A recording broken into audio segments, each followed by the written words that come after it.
Muy bien, buenas tardes, bienvenidos todos y todas al seminario YUS, Encuentros para el Diálogo Constituyente de la Universidad San Sebastián. Hoy los hemos invitado a participar en este seminario titulado Enseñanza, Aprendizaje del Derecho en Tiempos de Cambio. Nuestro invitado especial es el profesor Rogelio Pérez Perdomo, quien es máster en Derecho de la Universidad de Harvard y doctor en Ciencias, mención Derecho de la Universidad Central de Venezuela. Además, es profesor de la Universidad Metropolitana y profesor jubilado de la Universidad Central de Venezuela. Desde 1998 es profesor visitante de la Escuela de Derecho de la Universidad Stanford.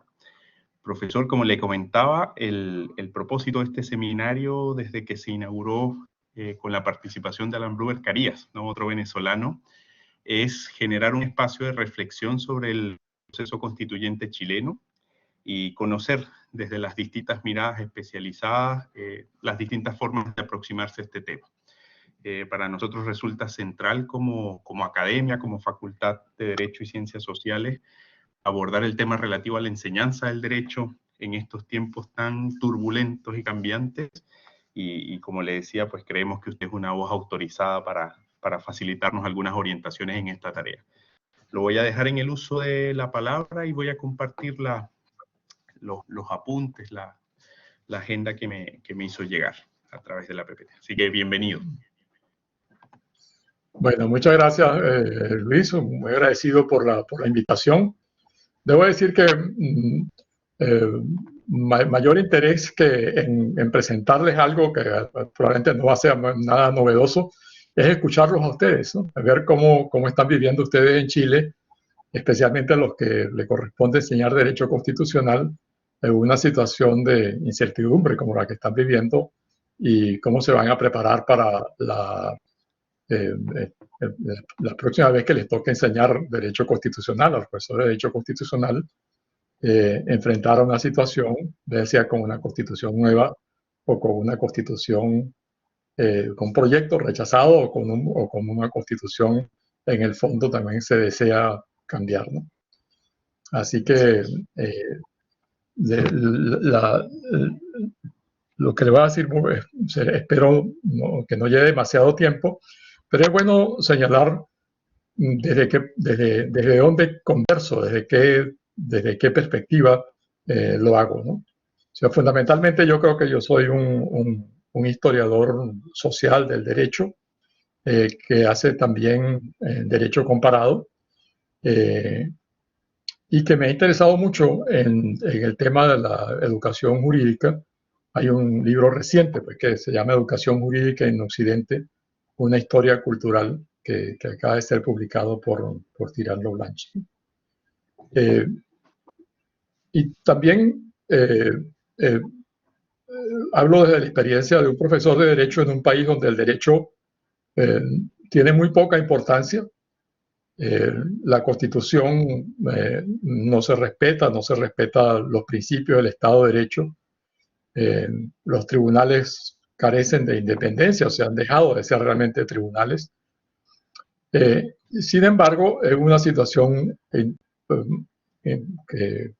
para alguien que hace sociología e historia social del derecho como yo, es interesante de estudiar porque es un país donde hay abogados, donde hay firmas de abogados, donde se hacen contratos formales, por supuesto que no se hacen con la intención de que vayan a hacerse llevar el caso de incumplimiento ante los tribunales.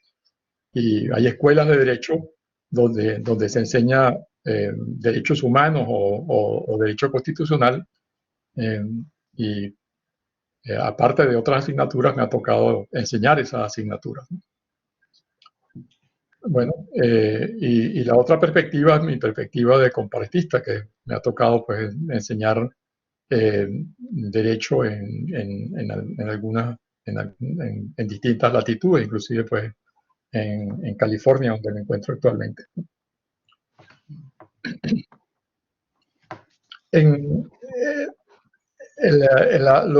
Lo que se mira desde la América Latina y también desde Europa, la educación jurídica sirvió para una transmisión ordenada de los contenidos del derecho.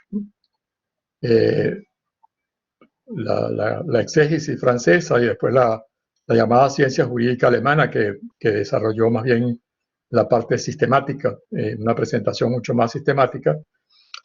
Básicamente es lo que hacen, y hay un comparatista su origen era yugoslavo, en realidad creo que era era croata o algo así, Mirhan Damaska, que escribió un poco sobre la comparación entre la educación jurídica europea y la norteamericana, y señalaba que mientras la europea, la buena educación europea, le podía transmitir a los estudiantes un sistema de pensamiento jurídico, lo que llamó la gramática del derecho, ¿no? Una organización del derecho de una manera sistemática y un lenguaje, un vocabulario y un lenguaje del derecho, ¿no? Mientras que en los Estados Unidos básicamente se centraba mucho para esa época en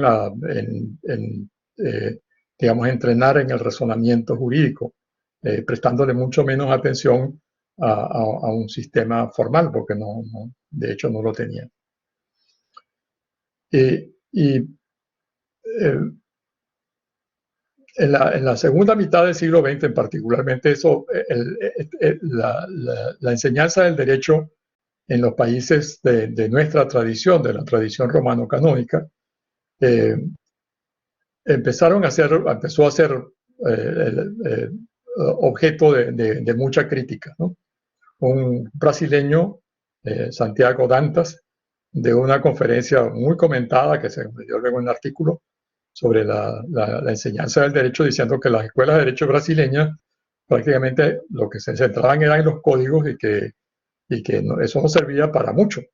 Y le planteaba el gran desafío que los negocios internacionales, los negocios importantes que se hacían en el mundo en ese momento, los abogados que los hacían eran los abogados de las firmas de los Estados Unidos, y que los abogados, bien sean brasileños o de cualquier otro país latinoamericano, europeo o japoneses, tenían muy poco que decir, porque las firmas contrataban a esas firmas grandes de abogados fundamentalmente norteamericanos, y señalaba, bueno, algo estamos haciendo nosotros mal, que no estamos contribuyendo a los negocios importantes, ¿no? Y eso fue un gran desafío en Brasil. Y hubo bastantes cambios muy importantes en el mismo momento, en la década del 60, que terminaron con una reacción del golpe militar que expulsó a varios profesores de la universidad y volvió a poner el reloj un poco hacia atrás, ¿no? Luego en Chile hubo un cambio también importante y se creó una sociedad del cual yo participé, por cierto, para la enseñanza y la investigación en el derecho. Luego también pasó lo mismo. Bueno, buena parte de estos profesores innovadores, inclusive que no eran partidarios de Allende ni nada por el estilo, fueron expulsados. Y total es que hubo un malestar muy grande a finales del siglo XX, que terminó en definitiva cuando se liberalizó la educación universitaria y empezaron a surgir muchas universidades, y entonces las nuevas universidades querían distinguirse, entonces empezaron a buscar otras maneras de enseñar derecho, y en eso estamos actualmente. Y hay tanto en Europa como en América Latina, hay un movimiento muy fuerte de cambiar esa tradición de centrarse en los contenidos a ser transmitidos, más bien a la transmisión de competencias, ¿no? También a que la persona internalice las actitudes fundamentales, los valores del derecho, especialmente los valores del Estado de Derecho y de la democracia. Y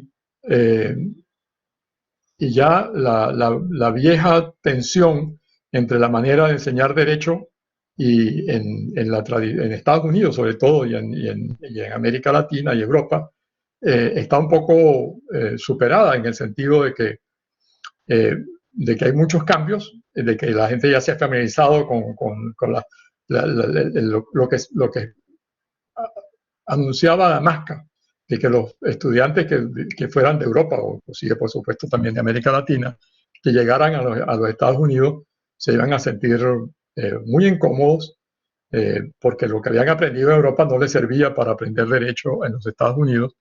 Eso no ha ocurrido. Entonces, esto es lo que me ha ocupado a mí para explicar por qué no ha ocurrido. Por qué esto que había anunciado Damasca, y lo estoy diciendo es que básicamente ha habido también una transformación de la educación jurídica en los Estados Unidos y una transformación también en Europa y en América Latina que los ha hecho mucho más compatibles, que los ha hecho mucho más convergentes.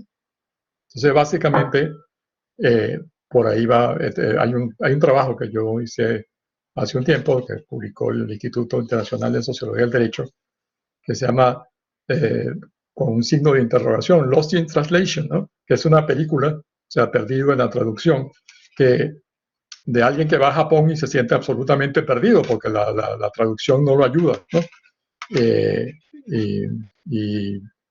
Pero eso no es lo que ha ocurrido. O sea, para la mayor parte de los casos, hay por supuesto casos individuales distintos, pero en general el flujo de estudiantes de Europa y de la América Latina hacia los Estados Unidos es muy grande. Si hubiera esa situación de perderse en el nuevo sistema, obviamente no existiría.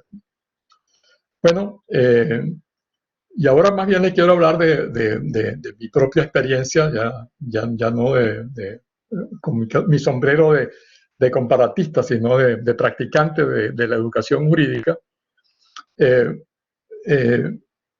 y de lo que significa enseñar derecho constitucional en Venezuela, ¿no?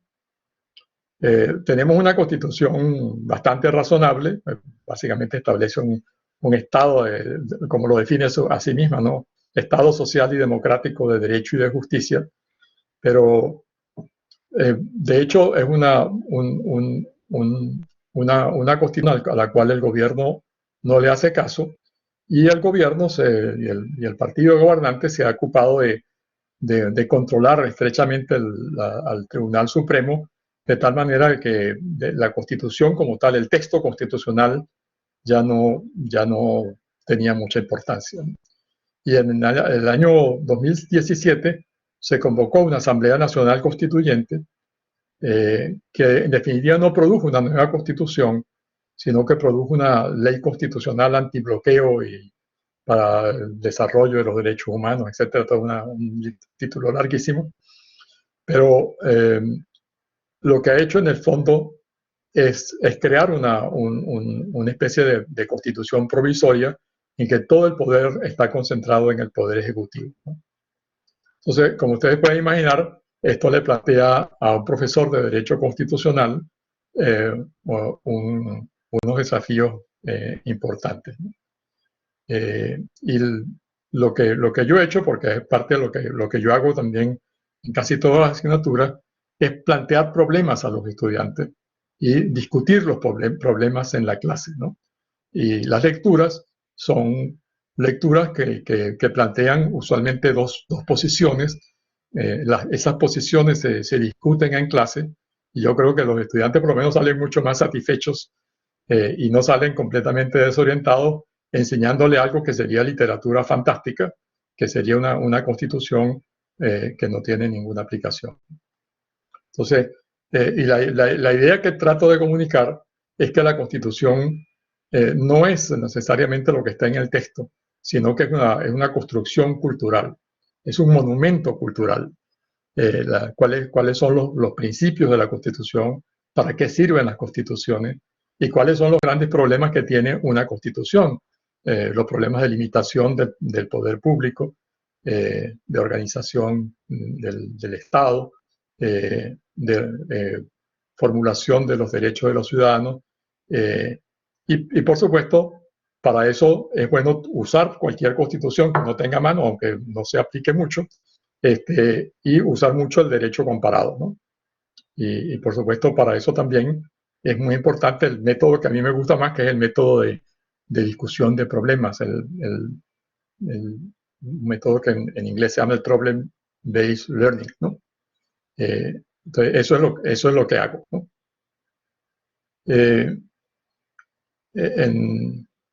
Por último, lo último que quiero decirles es que a mí me interesa mucho ver cómo ustedes en Chile se están planteando el problema especialmente de cómo abordar el derecho constitucional en el Chile de hoy, ¿no?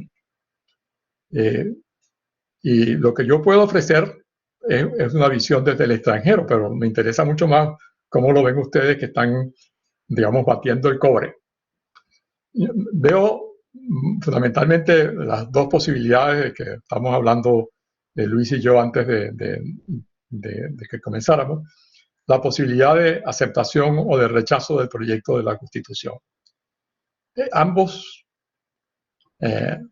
posibilidades le plantearían a cualquier profesor de Derecho Constitucional unos desafíos muy importantes, ¿no? El primero sería un texto inexplorado. Y por supuesto, eso es sin que haya prácticamente nada escrito sobre una nueva constitución, sin que haya ninguna decisión de interpretación, etcétera, pues el desafío para un profesor es muy grande. Y si uno quiere plantearlo como problema, yo diría que la idea sería plantear los problemas que se discutieron en la Asamblea Constituyente, ¿no? y en la prensa, mientras se discutía la Constitución. La otra posibilidad es el texto constitucional rechazado y un texto previo que también en otro referéndum se dijo que se quería cambiar, ¿no? Entonces, allí, por supuesto, también yo creo que la experiencia venezolana les puede ser útil, ¿no? Porque lo fundamental de la Constitución no es el texto, sino lo que uno puede llamar la cultura de la Constitución, la idea de Constitución misma, ¿no? Y allí entonces el derecho comparado puede ser muy útil. Y también, obviamente, como se está en un momento de cambio constitucional, la consideración de lo que se puede lograr por interpretación, por legislación. Y en ese sentido, la mirada también a la Constitución de los Estados Unidos, que es sumamente breve y que básicamente ha sido construida poco a poco. De hecho, en los nuevos escritos sobre la Constitución de Estados Unidos, se está hablando de que ha habido 3 constituciones, ¿no? Porque ha habido tres maneras de entender la Constitución en los 200 años de historia, ¿no?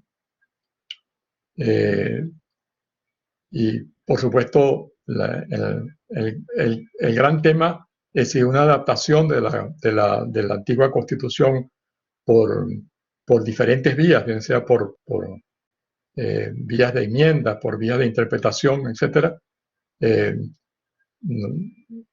puede de todas maneras garantizar que la población entienda la discusión constitucional y no se suscite una polarización y una situación de violencia que es fundamental, a mi manera de ver, evitar, ¿no? Con eso creo que me debo parar aquí para ver cómo lo ven ustedes, y qué piensan de esas posibilidades y en todo eso cómo enseñar la Constitución en esa situación de profundo cambio que están viviendo. Bien, muchas gracias, profesor. De hecho, ya tenemos algunos comentarios y preguntas que iban formulando durante el desarrollo de su exposición. La primera de ellas, ¿no? Y es un estudiante, el estudiante Patricio Navea. Él plantea que él como estudiante observa un escenario complejo, porque frente al eventual cambio de la Constitución no tendría fuentes a las cuales recurrir. entiendo que se refiere por fuentes a, bueno, los manuales, las interpretaciones del texto constitucional e incluso señala la eventual jurisprudencia. ¿Qué hacer, ¿no?, en ese periodo en el cual el texto, que es una propuesta, evidentemente una vez que si llegara a ser aprobado, vamos a vivir un periodo de transición? ¿A qué recurrir? ¿A qué fuentes recurrir? Pregunta Patricio. Sí, bueno, yo creo que la tarea del profesor es muy importante a ese respecto, ¿no? Debo decir lo que yo hago, dado que las decisiones de la Sala Constitucional del Tribunal Supremo de Venezuela no son útiles para la enseñanza del derecho constitucional. Y la bibliografía es interesante, pero tampoco hay demasiada bibliografía.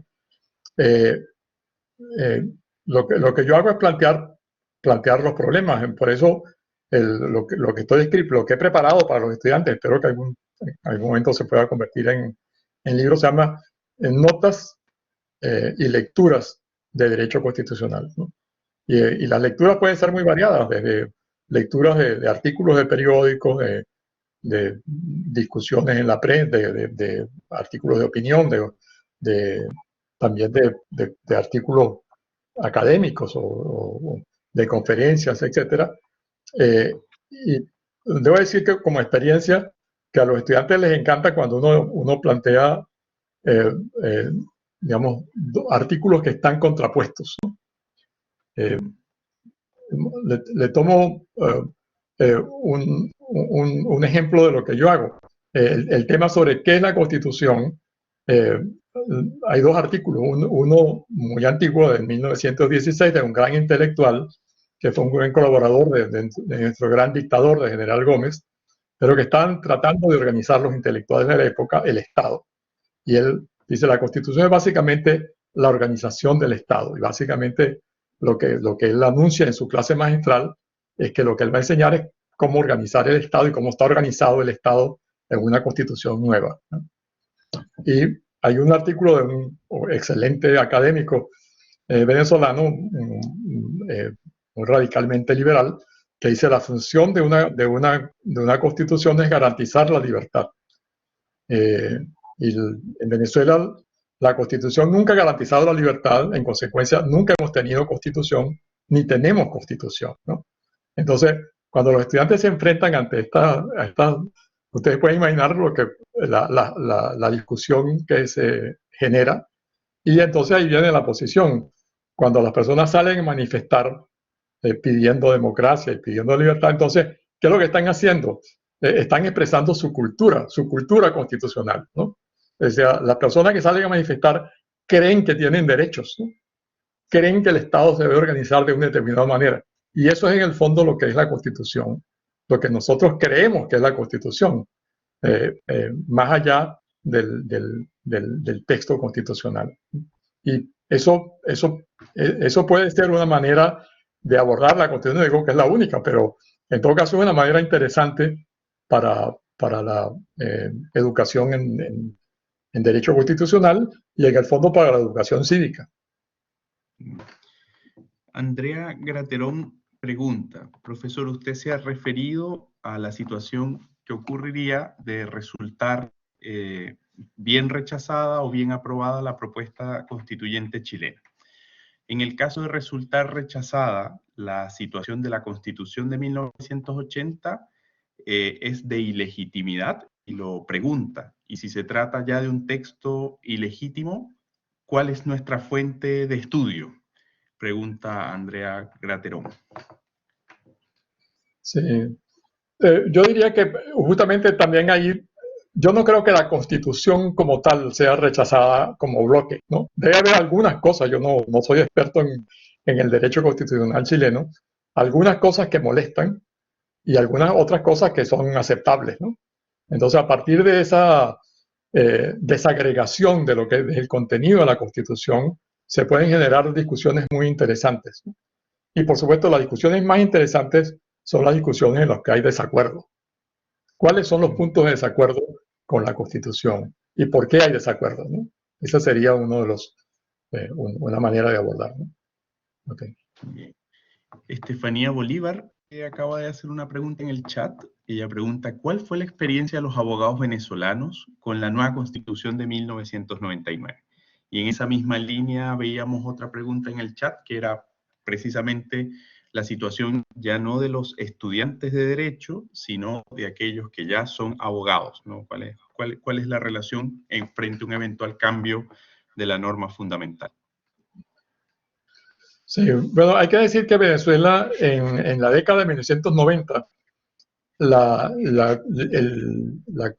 lo que en ese momento se llamaba la Corte Suprema de Venezuela, ahora se llama Tribunal Supremo, la Corte Suprema tuvo un carácter pivote en el sistema político venezolano. Los más importantes asuntos y los asuntos más polémicos iban ante la Corte Suprema y la Corte Suprema los decidía, ¿no? Y esa cultura que se formó en la década de 1990, cuando hubo la nueva Constitución, más bien se la tomó con mucho entusiasmo. Habían muchos derechos formulados y muchos abogados entonces empezaron a pedir amparos y se usó mucho el recurso ante el Tribunal Supremo. Y el poder político realmente cooptó al tribunal. Y las dos salas más importantes, la sala constitucional y la sala político-administrativa, fueron muy controladas por el partido del gobierno. Y hay un estudio dramático publicado en 1914 de Canova González y otros profesores, la mayor parte de la Universidad Católica, Andrés Bello, que estudiaron las decisiones del Tribunal Supremo, estudiaron 40.000 decisiones, ¿no? Algunas se quedaron, digamos, como unos pocos centenares de decisiones, y mostraron que el Estado no perdía ningún juicio en la Corte Suprema. O sea, prácticamente todos los amparos y en el fondo, por supuesto, el uso del amparo y el uso del Tribunal Supremo decayó y ahora está bastante desocupado, por lo cual ahora ya la propia Corte Suprema propuso que se redujera el número de magistrados, porque yo creo que ya no tienen mucho trabajo, ¿no? Así que porque no tiene mucho sentido, ¿no? O sea, fíjese, hay una transformación en el uso de la Constitución y sobre todo del uso digamos, en el aparato formal. Pero lo que ha aumentado mucho, especialmente en distintos momentos de la historia, no es continuo, son manifestaciones muy sustanciales de protesta. Y eso también es parte de la cultura constitucional. Okay.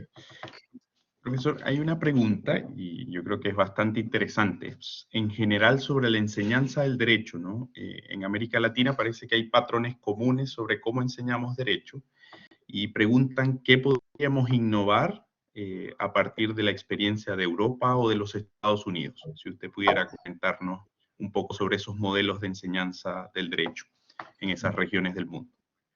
Sí. Bueno, yo creo que en la actualidad ya no se puede hablar de una manera de enseñar el derecho en América Latina ni en Europa, porque hay una variedad enorme de experiencias, ¿no? Hasta, digamos, mediados del siglo XX, o digamos, hasta 1970 o 80 tal vez, básicamente había el instrumento principal de la educación jurídica era la clase del profesor, con una versión escrita que es el manual de derecho, que es en el fondo la versión escrita de la clase del profesor o la clase magistral. Pero eso ha cambiado tanto en Europa como en Estados Unidos y hay algunas escuelas que siguen por la romana vieja, llamémosla así, por ese viejo patrón, pero también hay muchas otras escuelas que han innovado mucho en materia de educación. Y en consecuencia, lo curioso es que las escuelas que están haciendo innovaciones se parecen bastante entre ellas, ¿no? En distintos países, y en consecuencia ya no se puede hablar de de una educación jurídica mexicana o chilena mismo o venezolana, porque hay distintas maneras de hacerlo, ¿no? Por ejemplo, sin duda que la manera de enseñar en la UNAM en México y la manera como enseña Derecho el CIDE son dos maneras completamente distintas. Yo creo que en Chile varias universidades han hecho un esfuerzo muy importante de cambio, mientras otras permanecen bastante tradicionales. O sea que cuán parecidas son las tradicionales, es verdad, pero las nuevas no siempre se parecen entre ellas, ¿no?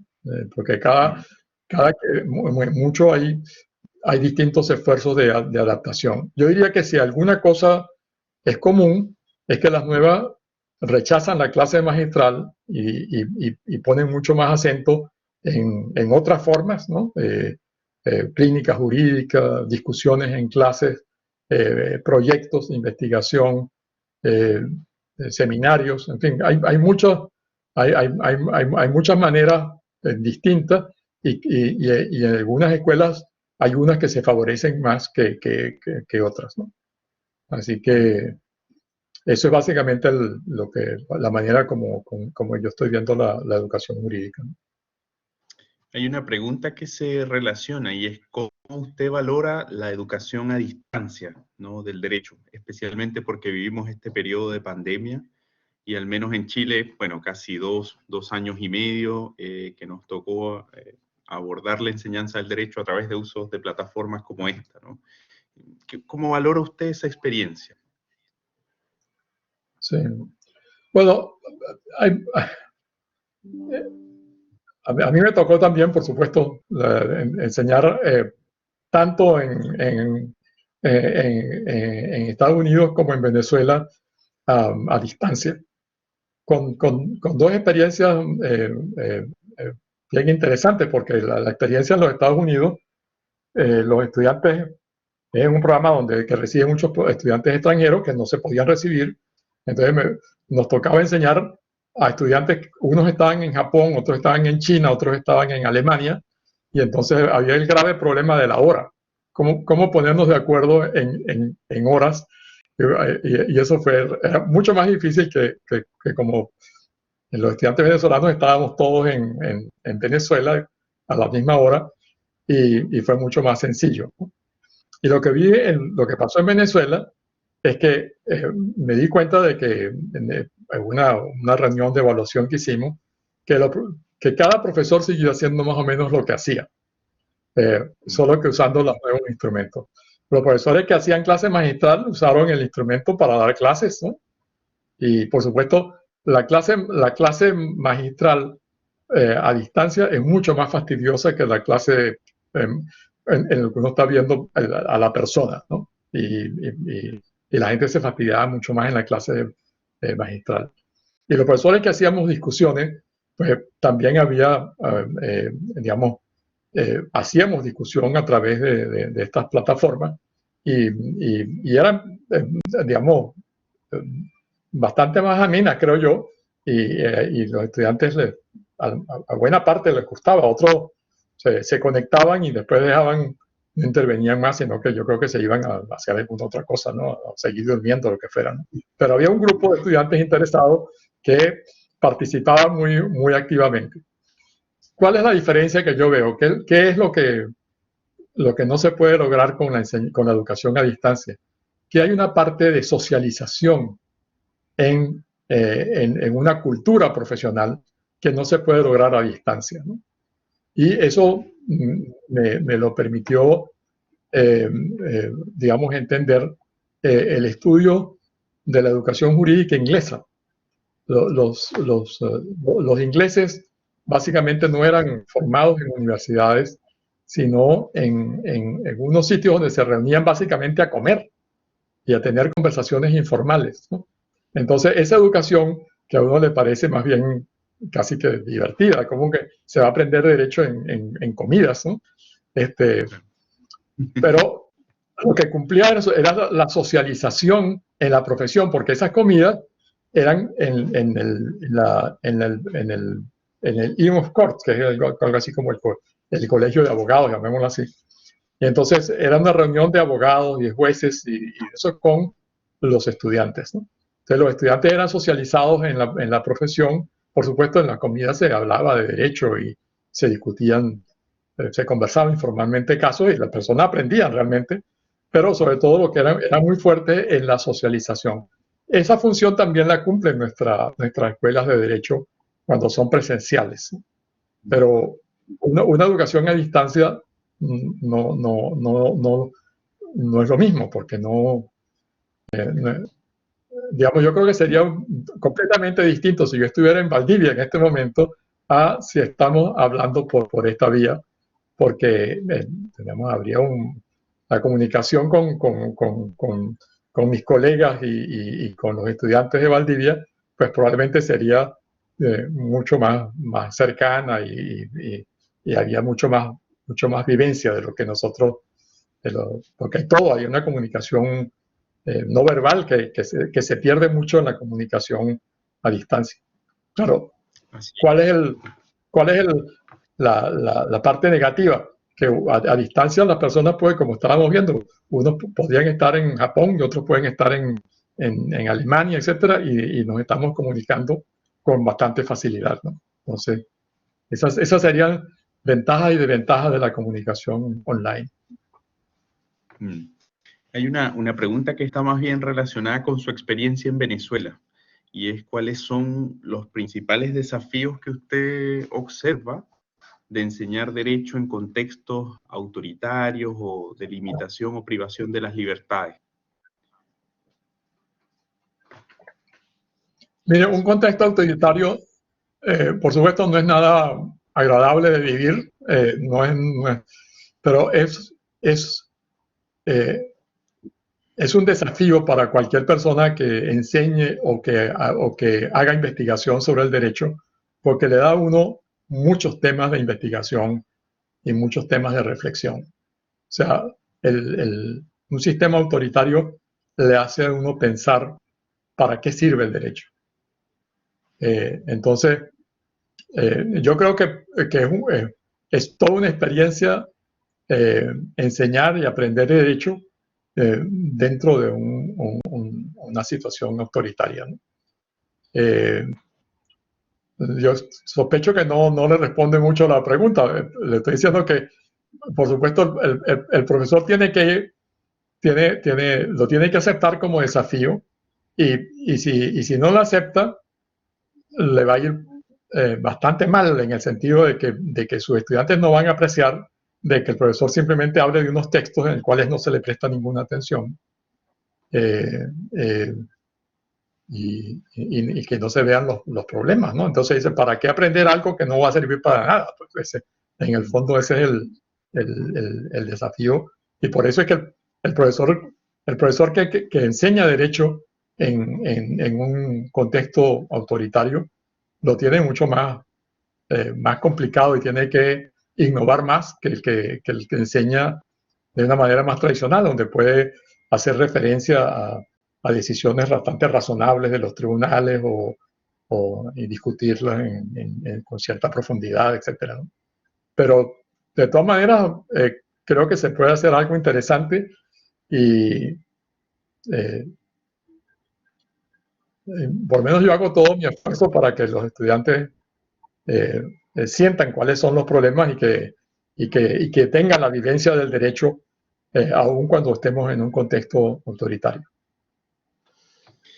Bien, profesor, en función del tiempo, me gustaría pedirle una reflexión final, ¿no? Que puede estar un poco dirigida hacia el proceso de cambio constitucional en Chile, o también un mensaje a los jóvenes estudiantes de Derecho, para que con ello podamos cerrar este seminario, que, bueno, le digo que ha sido muy, muy interesante escucharlo y ver desde su experiencia cómo se valoran estas etapas de cambio que estamos viviendo. No entendí cuál sería si le gustaría que cerremos con una reflexión final de su parte, ya que estamos sobre el tiempo. ¿Ya? Yo quería más bien una reflexión de ustedes, ¿cómo lo están viendo? ¿Quién, quién quiere hablar por Chile? Bueno, aquí llegó otro comentario allí en el chat. Vamos a ver. Me parece interesante el análisis que nos plantea el doctor en su reflexión, por lo que destaco la idea de construir en base a ciertos puntos de controversia, en busca de los grandes acuerdos de mayoría que nos permitan seguir creciendo como nación y que una vez ratificados operen de pleno derecho. Y allí le señala que es una excelente presentación. Es un comentario general de lo que se está viendo. Bueno, como le decía al principio del seminario, antes de iniciar la grabación, claro, estamos en esta semana que es una semana decisiva. De hecho, se ha polarizado un poco el escenario con algunos hechos de violencia, pocos por fortuna, en la calle, entre adherentes del rechazo y adherentes del apruebo, lo que también permite evidenciar que es una decisión trascendental la que se va a tomar. Y en particular comentarle un poco de mi experiencia. Yo soy profesor de Derecho Constitucional, con la mala suerte que me tocó dictar constitucional orgánico este semestre, ¿no? Hablar, bueno, de la presidencia, del Congreso, de los tribunales, de cómo están regulados. Y ha significado sin duda un desafío que obliga un poco, bueno, a hablar de lo que tenemos, por supuesto, que sigue siendo el derecho vigente, pero también con los ojos puestos, bueno, en un momento en lo que fue la discusión de la convención y en la propuesta. Entonces, como profesor uno se mueve entre dos aguas y los propios estudiantes también, como además de estudiantes son ciudadanos y que están obligados a participar el domingo, preguntan, ¿no? Ellos dicen, bueno, ¿y qué usted nos habla de cómo está regulado el presidente de la República en esta Constitución? ¿Qué hay en la propuesta? Cuéntenos. Y lo otro es que también esas preguntas están orientadas a conocer un poco la posición del profesor como conocedor del derecho constitucional y quizás ejercer una evaluación sobre la propuesta, lo cual nos pone en una situación difícil también, ¿no? ¿No? Porque en el sentido que no es nuestro deber orientar la decisión, sino dar la información general para que ellos tomen la decisión que más estimen conveniente como lectores. Ese ha sido un poco el juego este semestre, mirando entre dos aguas, ¿no? Y tratando también de hablar de la experiencia comparada, de cómo se han resuelto ciertos temas en el contexto comparado, para que allí tenga una idea de cuál ha sido la experiencia. Sí. Yo creo que ustedes están viviendo una experiencia para un profesor de Derecho Constitucional es maravilloso, pero también obviamente espero que como profesor de Derecho Constitucional haya compilado opiniones para que poner juntos unos materiales y no explicar cuáles son los problemas, sino que los estudiantes se den cuenta de cuáles son los problemas por las lecturas, ¿no? Y que entonces el momento de la clase va a ser un momento de discusión de esos problemas, en el cual el profesor obviamente le corresponde más el de guía de la discusión y el de ver por qué es problema, ¿no? Pero los problemas realmente son problemas porque no tiene una solución clara. Una situación que tiene una solución muy clara no es un problema, ¿no? O sea, los llamados problemas de matemáticas, en que uno es un problema el que le pongan a sumar, digamos, 550 más 238, es un problema para un estudiante de primaria mientras no sabe sumar, llamémoslo así, ¿no? Pero no es realmente un problema, porque eso tiene una solución muy sencilla cuando ya la persona aprendió a sumar. ¿Sí? Los problemas complicados cuando uno se plantea dos posiciones en que las dos posiciones son más o menos, tienen un fundamento, ¿no? Entonces, cómo resolverse, cómo orientarse con dos posiciones más o menos razonables, ¿no? Y yo creo que el profesor lo que nos toca hacer es mostrar cuáles son las posiciones, cuáles son los fundamentos de las posiciones y bueno, uno puede decir cuál es mi posición personal, pero eso no es tan importante.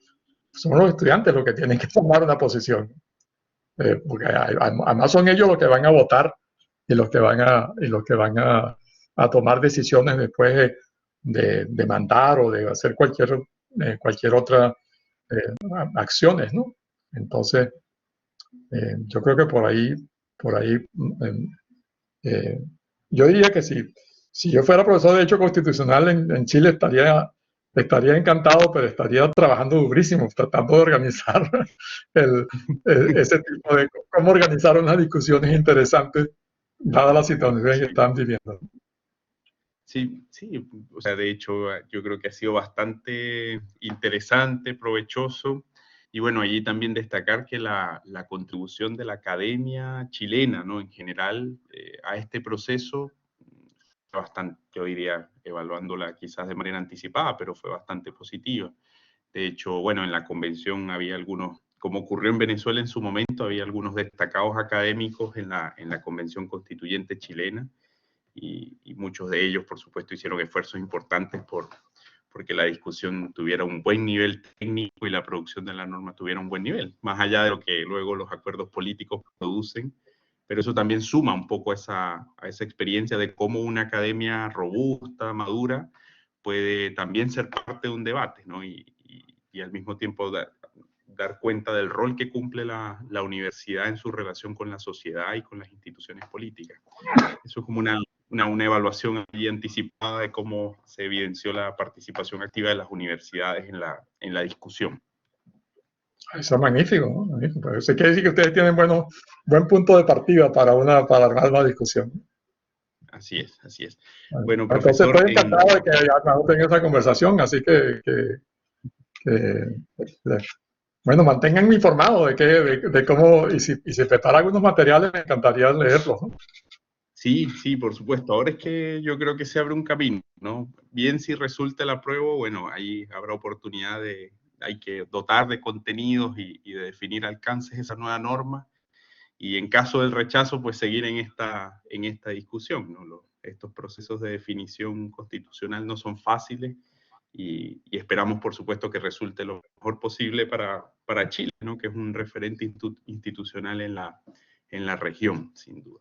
Le agradecemos mucho, profesor, y allí lo vamos a mantener al tanto. Quiero, en nombre de los participantes y de la facultad, darle las gracias porque se tomara este tiempo. Como le decía, conocemos de su experiencia, de su trayectoria, y es muy valioso escucharlo en estos momentos un poco turbios, pero que nos dan buenas luces sus conocimientos. Que esté Bueno, muy bien. gracias por la invitación. Hasta luego. A todos los participantes, muchas gracias. Hasta luego.